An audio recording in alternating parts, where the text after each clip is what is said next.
Épître de Paul aux Galates, chapitre 5. C'est pour la liberté que Christ nous a affranchis.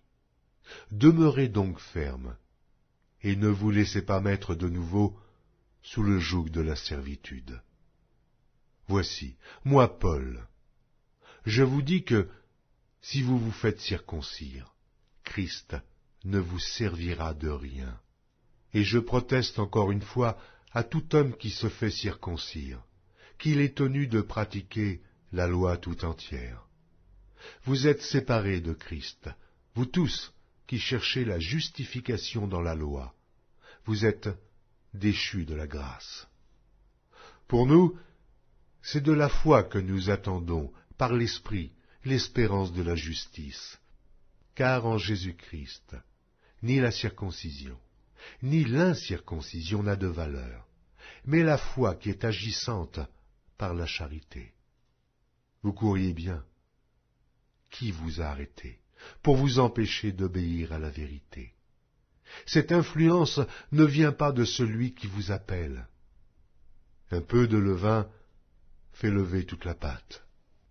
J'ai cette confiance en vous, dans le Seigneur, que vous ne penserez pas autrement, mais celui qui vous trouble, quel qu'il soit, en portera la peine. Pour moi, frère, si je prêche encore la circoncision, pourquoi suis-je encore persécuté? Le scandale de la croix a donc disparu. Puissent-ils être retranchés, ceux qui mettent le trouble parmi vous?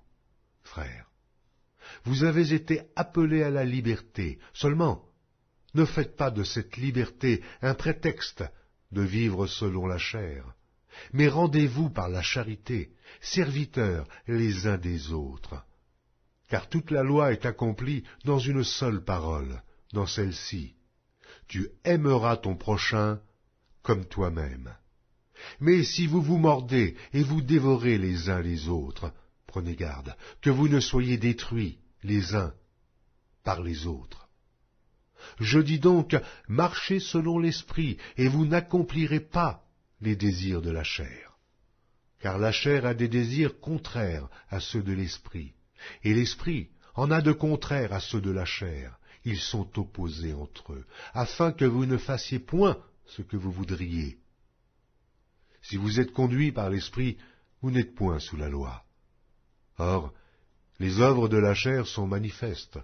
Ce sont l'impudicité, l'impureté, la dissolution, l'idolâtrie, la magie, les inimitiés, les querelles, les jalousies, les animosités, les disputes, les divisions, les sectes, l'envie, l'ivrognerie, les excès de table et les choses semblables.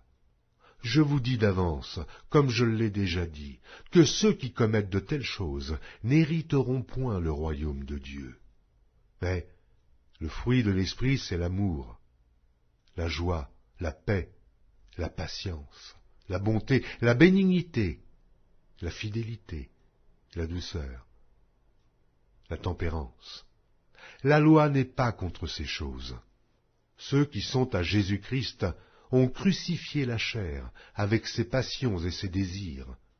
Si nous vivons par l'Esprit, marchons aussi selon l'Esprit. Ne cherchons pas une vaine gloire, en nous provoquant les uns les autres, en nous portant envie les uns aux autres.